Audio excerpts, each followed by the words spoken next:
Hello friends, सभी को नमस्कार। Welcome back to my YouTube channel. साथियों, जैसा कि आप सभी जानते हैं, उत्तर प्रदेश में मिशन प्रेरणा चल रहा है। मिशन प्रेरणा उत्तर प्रदेश सरकार की महत्वाकांक्षी योजनाओं में से एक है। सरकार ने मिशन प्रेरणा से संबंधित 3 मॉड्यूल, जो आपको याद होगा, आधारशिला, ध्यानाकर्षण और शिक्षण संग्रह, इन तीनों मॉड्यूल की ट्रेनिंग भी हम सभी को गूगल मीट के माध्यम से करवाई थी। आपको ध्यान होगा, आपने ये ट्रेनिंग कर ली है। ये तीनों मॉड्यूल हार्ड कॉपी में भी हम सभी को प्रोवाइड करा दिए गए हैं। साथियों, अब सरकार चाहती है कि मिशन प्रेरणा का ज़मीनी स्तर पर कितना प्रभाव पड़ा है। सरकार ने एक टीम गठित की है जो विद्यालय निरीक्षण करती है और वो वहाँ पर जाकर मिशन प्रेरणा के प्रभाव का मूल्यांकन करते हैं। वो टीचर्स से क्वेश्चन भी पूछते हैं कि आपने किस तरह से क्या काम किया है। मॉड्यूल के विषय में प्रश्न पूछते हैं, ई पाठशाला के क्वेश्चन पूछते हैं। तो साथियों, आज की इस वीडियो में हम जानेंगे कि जो विद्यालय निरीक्षण में टीम आ रही है वो किस प्रकार के प्रश्न पूछ रही है। तो चलिए शुरू करते हैं आज की वीडियो और देखते हैं मिशन प्रेरणा की प्रश्नोत्तरी। साथियों, अगर आप मेरे YouTube चैनल पर पहली बार विजिट कर रहे हैं या आपने अभी तक मेरा चैनल सब्सक्राइब नहीं किया है तो प्लीज़ आप मेरा चैनल सब्सक्राइब करें, जिससे आपको इसी प्रकार की अन्य वीडियो मिलती रहा करें। तो चलिए शुरू करते हैं और देखते हैं मिशन प्रेरणा प्रश्नोत्तरी। सबसे पहला इसमें बताया गया है, मिशन प्रेरणा क्या है। मिशन प्रेरणा उत्तर प्रदेश सरकार का एक प्रमुख कार्यक्रम है जिसके माध्यम से बेसिक शिक्षा विभाग के अंतर्गत 1.6 लाख स्कूलों में शिक्षकों की गुणवत्ता में सुधार लाने का प्रयास है और इसका प्रारंभ बुनियादी शिक्षण कौशल पर विशेष बल देने के साथ शुरू किया गया है। प्रश्न नंबर 2, मिशन प्रेरणा का उद्देश्य क्या है। मिशन प्रेरणा का मुख्य लक्ष्य है कि बच्चों को बुनियादी शिक्षा पर बल देते हुए शिक्षा को आगे बढ़ाने का काम करें। इसके लिए प्रत्येक शिक्षक की जिम्मेदारी है कि अपने अपने विद्यालयों में मिशन प्रेरणा के तहत शिक्षण कार्य करें। इसके लिए सभी शिक्षकों को अपनी अपनी जिम्मेदारी उठानी पड़ेगी। नेक्स्ट क्वेश्चन, मिशन प्रेरणा का स्लोगन क्या है। मिशन प्रेरणा का स्लोगन है उत्तर प्रदेश प्रेरक प्रदेश। मिशन प्रेरणा किस शिक्षा पर आधारित है। इसका जवाब है मिशन प्रेरणा बुनियादी शिक्षा पर आधारित है। नेक्स्ट क्वेश्चन, मिशन प्रेरणा का शुभारंभ कब हुआ था।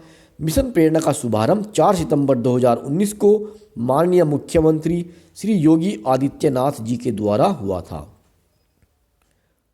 प्रश्न नंबर 6, प्रेरणा लक्ष्य किन विषयों के लिए हैं। प्रेरणा लक्ष्य भाषा व गणित के लिए हैं। नेक्स्ट क्वेश्चन, प्रेरणा लक्ष्य क्या है।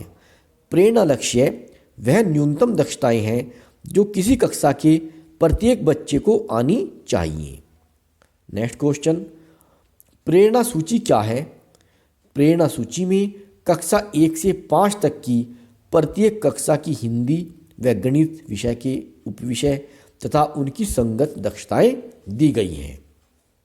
नेक्स्ट क्वेश्चन, प्रेरणा लक्ष्य किन कक्षाओं के लिए हैं। प्रेरणा लक्ष्य कक्षा 1 से 5 तक की कक्षाओं के लिए है। प्रेरणा सूची में कितनी दक्षताएं दी गई हैं। प्रेरणा सूची में कक्षा 1 से 3 तक 14 हैं और 4 से 5 तक 16 हैं। कुल मिलाकर 30 दक्षताएं हैं। नेक्स्ट क्वेश्चन, प्रेरणा लक्ष्य की निर्धारित सूची में कक्षा 1 से 5 तक भाषा का क्या लक्ष्य है। कक्षा 1 का लक्ष्य है निर्धारित सूची में से 5 शब्द सही से पहचान लेते हैं। कक्षा 2 अनुच्छेद को 20 शब्द प्रति मिनट के प्रवाह से पढ़ लेते हैं। कक्षा 3 का है कि अनुच्छेद को 30 शब्द प्रति मिनट के प्रवाह से पढ़ लेते हैं। कक्षा 4 में छोटे अनुच्छेद को पढ़कर 75% प्रश्नों को सही से हल कर पाते हैं। कक्षा 5 बड़े अनुच्छेद को पढ़कर 75% प्रश्नों को सही से हल कर पाते हैं। ये हिंदी भाषा का प्रेरणा लक्ष्य है कक्षा 1 से लेकर 5 तक का। अब बारी आती है गणित की। गणित विषय में कक्षा 1 से 5 तक का प्रेरणा लक्ष्य क्या है। कक्षा 1 में है निर्धारित सूची में से 5 संख्याएं सही से पहचान लेते हैं। कक्षा 2 में जोड़ एवं घटाव के 75% एक अंकीय प्रश्नों को सही से हल कर पाते हैं। कक्षा 3 जोड़ एवं घटा के हासिल के आधार पर 75% प्रश्नों को सही से हल कर पाते हैं।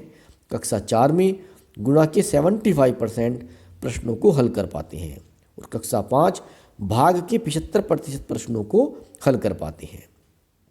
अपने प्रदेश को कब तक प्रेरक प्रदेश बनाने का लक्ष्य रखा गया है? यह है प्रश्न नंबर 13।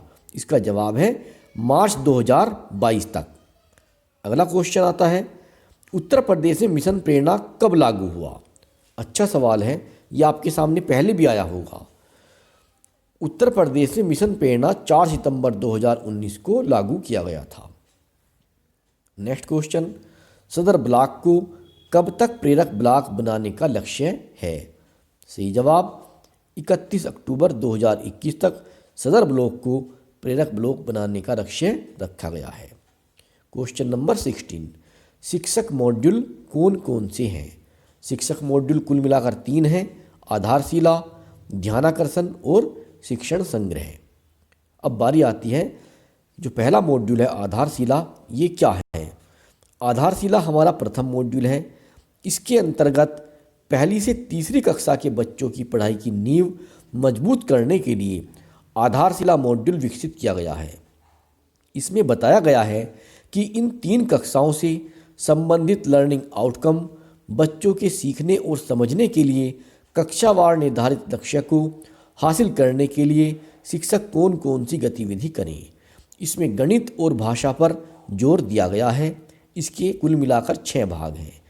पहले भाग में हिंदी व गणित कक्षा 1 से 5 तक अंकन हेतु लक्ष्य एवं संकेतक हैं। दूसरे भाग में भाषा शिक्षण लक्ष्य एवं समभाषाई शिक्षण कौशलों का विकास क्रम LSRW का विवरण है। भाग नंबर 3 में गणित विषय के लक्ष्य और उनके सीखने सिखाने का क्रम ELPS का विवरण है। ELPS में E का मतलब होता है experience, L for language, P for picture और S फॉर सिंबल। और नंबर 4 जो है इसका, चौथे भाग में कक्षा 3, 4, 5 में भाषा, गणित एवं परिवेशीय अध्ययन के लर्निंग आउटकम एवं संबंधित गतिविधियों का आकलन है। नेक्स्ट क्वेश्चन, 5वें भाग में बच्चों का व्यक्तिगत आकलन रिकॉर्ड प्रपत्र एवं कक्षावार संपूर्ण आकलन प्रपत्र है। 6ठे भाग में शिक्षण संदर्शिका, दैनिक समय सारिणी, कक्षा 1 व 2 के लिए साप्ताहिक कार्य योजना तथा व्यक्तिगत कक्षावार आकलन का प्रपत्र का नमूना है। क्वेश्चन नंबर 18, ध्यानाकर्षण क्या है? ध्यानाकर्षण दूसरा मॉड्यूल है। इसमें कक्षा 1 से 8 तक के बच्चों को रेमेडियल टीचिंग के लिए तैयार कराया गया है, जिसके लिए इसको ध्यानाकर्षण नाम दिया गया है। रेमेडियल टीचिंग उन बच्चों के लिए होता है जो बच्चे अपनी कक्षा में अन्य बच्चों से पढ़ाई में पीछे होते हैं। इसमें 17 प्रकार की, ये गलत लिखा हुआ है, 17 नहीं 18 है। इसमें 18 प्रकार की शिक्षण टेक्निक डिजाइन की गई हैं। इसके 3 चरण हैं। तो ये साथियों, ये हुआ ध्यानाकर्षण मॉड्यूल। ध्यानाकर्षण शिक्षण की तकनीकें कौन कौन सी हैं? इसकी तकनीकें दी गई हैं। नंबर 1 होता है group work, number 2 peer learning और नंबर 3 प्रोजेक्ट वर्क इत्यादि कई तकनीकें हैं। कुल मिलाकर इसमें 18 तकनीकें हैं। यहाँ पर कुल मिलाकर 3 का वर्णन किया गया है। नेक्स्ट क्वेश्चन, लर्निंग आउटकम क्या है? लर्निंग आउटकम यानी कि जो हम बच्चों से उम्मीद करते हैं कि बच्चों को इतना तो आ जाना चाहिए। हम जब बच्चों को पढ़ाते हैं तो हम अपेक्षा करते हैं कि बच्चों को जो हम पढ़ा रहे हैं ये उन्हें आ जाना चाहिए। तो ये जो हमारी अपेक्षा होती है यही लर्निंग आउटकम होती है। लर्निंग आउटकम अधिगम संबंधी परिणाम से आशय उन परिणामों से है जो किसी कक्षा में अध्ययनरत विद्यार्थियों को उनके निर्धारित पाठ्यक्रम के अनुरूप दक्षताओं के प्राप्त होने पर परिलक्षित होते हैं। लर्निंग आउटकम की 3 श्रेणियां भी हैं जो इस प्रकार हैं।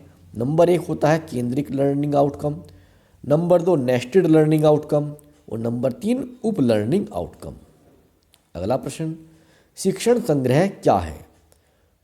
शिक्षण संग्रह एक ऐसा पिटारा है जिसके अंतर्गत लर्निंग आउटकम हासिल करने के लिए lesson plan, teaching plan, time table आदि होगा।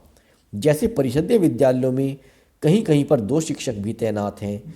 जहाँ 2 शिक्षक हैं वहाँ टाइम टेबल और सिलेबस के अकॉर्डिंग कैसे पढ़ाई कराई जाएगी। जहाँ पर 3 शिक्षक हैं वहाँ पर कैसी, यह सब शिक्षण संग्रह में दिया गया है। अगला क्वेश्चन, मिशन प्रेरणा के अंतर्गत किस प्रकार की निगरानी व्यवस्था होगी। मिशन प्रेरणा के अंतर्गत एकीकृत ऑनलाइन निगरानी की व्यवस्था होगी। अगला प्रश्न है, प्रेरणा सूची और प्रेरणा तालिका किसे कहते हैं। प्रेरणा सूची में कक्षा 1 से 5 तक की प्रत्येक कक्षा के हिंदी व गणित विषय की उपविषय तथा उनकी संगत दक्षताएं दी गई हैं और प्रेरणा तालिका में इन दक्षताओं के साथ साथ उन बच्चों के नाम भी लिखे जाते हैं। क्वेश्चन नंबर 24, प्रभावी शिक्षण तकनीकें कौन कौन सी हैं। प्रभावी शिक्षण तकनीकें निम्नवत हैं। इसमें 3 भागों में बांटा गया है इनको। संसाधनों से पूर्ण कक्षा का वर्णन, 1 नंबर 2 पर है कक्षा प्रबंध बैठक व्यवस्था, नंबर 3 पर है रोचक प्रस्तावना। इस तरह से ये दी गई हैं। ये कुल मिलाकर 18 हैं। आप इनको नोट भी कर सकते हैं। इसके बाद आता है क्वेश्चन नंबर 25, परिषदीय विद्यालयों में अब कितनी पंजिकाएं होंगी। परिषदीय विद्यालयों में अब कुल मिलाकर 14 यानी कि 14 पंजिकाएं होंगी। नेक्स्ट क्वेश्चन, ध्यानाकर्षण शिविर का आयोजन कब किया जाना है। अप्रैल और जुलाई की मध्य अवधि में ध्यानाकर्षण शिविर का आयोजन किया जाना है। नेक्स्ट क्वेश्चन, ई पाठशाला क्या है। ई पाठशाला एक डिजिटल प्लेटफॉर्म है। इसमें हम बुक्स और स्टडी मटेरियल को इंटरनेट पर पढ़ सकते हैं और उन्हें ऑफलाइन डाउनलोड करके भी रीड कर सकते हैं। अगला प्रश्न है, आधारशिला में किस बात पर बल दिया गया है। आधारशिला मॉड्यूल में लर्निंग आउटकम्स पर बल दिया गया है। क्वेश्चन नंबर 29, ई पाठशाला किन माध्यमों से संचालित की जा रही है। ई पाठशाला निम्नलिखित माध्यमों से संचालित की जा रही है। नंबर 1 व्हाट्सएप के माध्यम से, नंबर 2 टेलीविज़न पर दूरदर्शन के माध्यम से, नंबर 3 आकाशवाणी यानी कि रेडियो पर, नंबर 4 वेबसाइट www.prerna.up.in पर और नंबर 5 है दीक्षा ऐप। अगला प्रश्न, प्रत्येक संकुल शिक्षक को माह में एक बैठक कहाँ पर आयोजित करना है। इसका जवाब है प्रत्येक संकुल शिक्षक को अपने विद्यालय में माह में एक बार बैठक को आयोजित कराना है। निष्ठा प्रशिक्षण में कुल कितने मॉड्यूल हैं। निष्ठा प्रशिक्षण में कुल मिलाकर 18 मॉड्यूल हैं। नेक्स्ट क्वेश्चन, बाला का मतलब क्या है। बाला का मतलब है building as learning aid. Next question, ERAC का फुल फॉर्म बताओ। ERAC का मतलब होता है experience, E for experience, R का मतलब होता है रिफ्लेक्शन, A का मतलब एप्लीकेशन और C फॉर कंसोलिडेशन। ये होती है ERAC की फुल फॉर्म। साथियों, जो ERAC आया है ये भाषा विकास का क्रम है। ये टेक्निक भाषा विकास में कराई जाती है। जो भाषा विकास में सीखने सिखाने का विधि है वो ERAC पर चलती है और गणित के अंदर ELPS पर चलती है। गणित में ELPS है और भाषा में ERAC। आपने सुना होगा, पढ़ा भी होगा ERAC के विषय में। इसके बाद आता है ELPS क्या है। ELPS में E for experience, L for language, P for picture और S for symbol. Next question 35, second phase E Pathshala कब शुरू हुई। 21 सितंबर को माननीय मुख्यमंत्री श्री योगी आदित्यनाथ जी के द्वारा मिशन प्रेरणा ई पाठशाला के द्वितीय चरण का शुभारंभ किया गया है। पाठ योजना एवं शिक्षण योजना में क्या अंतर है। पाठ योजना पूरे पाठ के लिए बनाई जाती है, जबकि शिक्षण योजना पाठ के किसी एक भाग या अंश को लेकर बनाई जाती है। दूसरा है, पाठ योजना का निर्माण निश्चित उद्देश्य को प्राप्त करने के लिए किया जाता है, जबकि शिक्षण योजना का निर्माण निश्चित लर्निंग आउटकम्स को प्राप्त करने के लिए किया जाता है। नंबर 3, इस प्रकार संपूर्ण पाठ के लिए एक ही पाठ योजना का निर्माण किया जाता है, जबकि पाठ के विभिन्न लर्निंग आउटकम को प्राप्त करने के लिए अलग अलग शिक्षण योजना का निर्माण किया जाता है। तो ये इसमें मेन अंतर होता है। पाठ योजना किसे कहते हैं? जब शिक्षक किसी पाठ को पढ़ाने के लिए उसे छोटी छोटी इकाइयों में बांट लेता है। एक इकाई की विषय वस्तु को एक पीरियड में पढ़ाया जाता है। इस विषय वस्तु को पढ़ाने के लिए एक रूपरेखा तैयार की जाती है, उसे पाठ योजना कहते हैं। शिक्षण योजना में देखो आप, प्रत्येक शिक्षक कक्षा में जाने से पूर्व शिक्षण की कुछ ना कुछ योजना अपने मन मस्तिष्क में बनाता है, भले ही उस योजना का निर्धारित प्रारूप लिपिबद्ध न किया गया हो। जब हम कक्षा में सीखने सिखाने की योजना को निर्धारित प्रारूप पर लिपिबद्ध कर लेते हैं, उसे ही शिक्षण योजना या टीचिंग प्लान कहते हैं। नेक्स्ट क्वेश्चन है 39, भाषा सीखने के क्रम कौन कौन से हैं? भाषा सीखने के क्रम है सुबोपली। सु का मतलब सुनना, बो का मतलब बोलना, पा से पढ़ना और ली से लिखना। निष्ठा का फुल फॉर्म क्या है? ये बहुत अच्छा क्वेश्चन है। निष्ठा का फुल फॉर्म है national initiative for school heads and teachers holistic advancement, जो केंद्रीय शिक्षा मंत्रालय की ओर से शिक्षा व्यवस्था को सशक्त बनाने और आधुनिक बनाने के लिए शुरू किया गया है। दीक्षा का फुल फॉर्म क्या है? दीक्षा का फुल फॉर्म है डिजिटल नॉलेज शेयरिंग। अगला क्वेश्चन, NAS का फुल फॉर्म क्या है? नेशनल अचीवमेंट सर्वे। नेक्स्ट क्वेश्चन, ARP का फुल फॉर्म क्या है? Academic resource person. ये तो आपने सबने पढ़े होंगे। अगला है, हमने लक्ष्य को प्राप्त कर लिया है, इसका मूल्यांकन कौन करेगा? इसका मूल्यांकन करेगी स्वतंत्र संस्था। नेक्स्ट क्वेश्चन, स्वतंत्र संस्था द्वारा प्रेरक ब्लॉक हेतु ब्लॉक के कितने विद्यालयों का चयन किया जाएगा? इसका जवाब है 20 स्कूलों का चयन सैंपल के आधार पर किया जाएगा। क्वेश्चन नंबर 46, प्रेरणा तालिका शिक्षकों द्वारा कितने माह में अंकित किया जा सकता है? इसका जवाब है त्रैमासिक रूप से। अगला क्वेश्चन आता है, प्रेरणा तालिका को कौन प्रमाणित करेगा? प्रेरणा तालिका को विद्यालय के प्रधानाध्यापक या इंचार्ज अध्यापक प्रमाणित करेंगे। ELPS क्या है? पीछे भी आ चुका है क्वेश्चन। ELPS गणित सीखने सिखाने का एक क्रम है। विद्यालय विकास योजना किस प्रकार से तैयार की जाती है? विद्यालय विकास योजना तैयार किए जाने के निम्नलिखित बिंदु हैं, जो इस प्रकार हैं। नंबर 1, सर्वप्रथम आवश्यकताओं का आकलन, गैप का पता करना, लक्ष्य का निर्धारण, कार्य योजना का निर्माण, कार्य योजना का क्रियान्वयन व सहयोग, कार्य योजना की समीक्षा। कुल मिलाकर 5 पॉइंट हैं इसमें।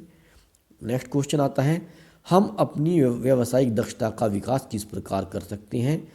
हम अपनी व्यावसायिक दक्षता का विकास अपनी ताकत और कमजोरियों को सूचीबद्ध करके कर सकते हैं। समावेशी शिक्षा क्या है? विविधता युक्त बच्चों को एक साथ एक समान शिक्षा देना ही समावेशी शिक्षा है। नेक्स्ट क्वेश्चन, समावेशी शिक्षा में कौन कौन से बच्चे शामिल होते हैं? समावेशी शिक्षा में सामान्य बच्चे, विशेष आवश्यकता वाले बच्चे और दिव्यांग बच्चे शामिल होते हैं। भाषा के कितने रूप हैं? भाषा के 2 रूप हैं। नंबर 1 मौखिक यानी कि बोलकर, नंबर 2 लिखित अर्थात लिखकर। आरंभिक स्तर पर भाषा सीखने का क्रम क्या है? सुनना, बोलना, पढ़ना और लिखना यानी कि सुबोपली, ये भाषा सीखने का क्रम है आरंभिक स्तर पर। ध्यानाकर्षण शिविर कितने दिनों का होगा? नेक्स्ट क्वेश्चन है, इसका जवाब है 50 दिनों का होगा। साथियों, ये तो पहले था, लेकिन अब तो ये पूरे सत्र चलेगा।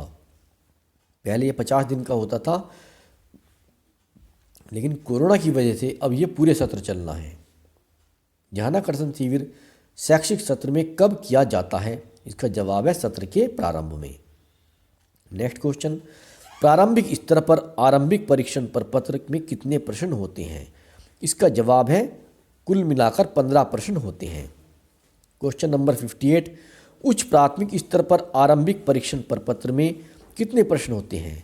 इसमें 25 क्वेश्चंस होते हैं। अगला सवाल, आकलन प्रपत्र में कितने वस्तुनिष्ठ एवं आत्मनिष्ठ प्रश्न होते हैं? कक्षा 3 से 5 तक 10 प्रश्न वस्तुनिष्ठ एवं 5 आत्मनिष्ठ, कक्षा 6 से 8 तक 20 प्रश्न वस्तुनिष्ठ एवं 5 प्रश्न आत्मनिष्ठ होते हैं। अगला सवाल आता है, आकलन प्रपत्र में पूर्णांक कितने का होता है? इसका जवाब है कक्षा 3 से 5 तक कुल 15 प्रश्न होते हैं। प्रत्येक प्रश्न 3 नंबर का होता है। कुल मिलाकर 15 गुना 3 यानी कि 45 अंक का पूर्णांक होगा। तथा कक्षा 6 से 8 तक कुल 25 प्रश्न होते हैं। यहाँ पर भी प्रत्येक प्रश्न 3 नंबर का होगा और कुल मिलाकर 75 नंबर का जो पूर्णांक होगा। आकलन के बाद कॉपी कितने दिनों में जांचना होगा? 2 दिनों में। इसका जवाब है 2 दिनों में। अगला क्वेश्चन, अंक के आधार पर बच्चों को कितने समूह में बांटेंगे? अंक के आधार पर बच्चों को 3 समूह में बांटेंगे, ए से लेकर सी तक, ए बी सी। पहले समूह में ए में वो बच्चे आएंगे जिनके 21 से 45 नंबर होंगे। दूसरा समूह 16 से 20 नंबर वालों का होगा और तीसरा समूह होगा 0 से 15 नंबर वाले बच्चों का। अगला क्वेश्चन है, तो साथियों ये तो था प्राथमिक लेवल का। अब इसमें उच्च प्राथमिक लेवल का दिया गया है। कक्षा 6 से 8 तक यानी कि जो 35 से 75 नंबर के बीच में लाएंगे वो समूह ए में रखेंगे, 26 से 34 तक समूह बी और 0 से 25 तक समूह सी। अगला सवाल है, भाषा शिक्षण की शिक्षण योजना कितने मिनट की होगी? ये 40 मिनट की होगी, जिसमें सुनना व बोलना 15 मिनट, पढ़ना व लिखना 20 मिनट, आकलन और सुधार 5 मिनट। नेक्स्ट क्वेश्चन, गणित शिक्षण की शिक्षण योजना कितने मिनट की होगी? कुल मिलाकर 40 मिनट की होगी। ठोस वस्तु के साथ वार्ता 10 मिनट, ठोस वस्तु के साथ अनुभव के बारे में बातचीत 10 मिनट, चित्रों पर कार्य 10 मिनट और प्रतीकों पर कार्य को समेटना, मतलब प्रतीकों पर कार्य करना और समेटना, ये 10 मिनट का होगा। तो साथियों ये कुछ कुल मिलाकर 64 क्वेश्चन से जो मिशन प्रेरणा की प्रश्नोत्तरी में शामिल हैं, ये आपसे पूछे भी जा सकते हैं और आपको इनका जवाब मालूम होना चाहिए। तो साथियों मिलते हैं आपसे बहुत जल्द अगली वीडियो में। अगर आपको वीडियो पसंद आई हो तो इसे आप लाइक करें, शेयर करें अपने अन्य मित्रों के साथ, साथ के साथ मेरा यूट्यूब चैनल भी सब्सक्राइब करें। तो मिलते हैं आपसे बहुत जल्द अगली वीडियो में। तब तक के लिए नमस्कार। आपका दिन शुभ हो।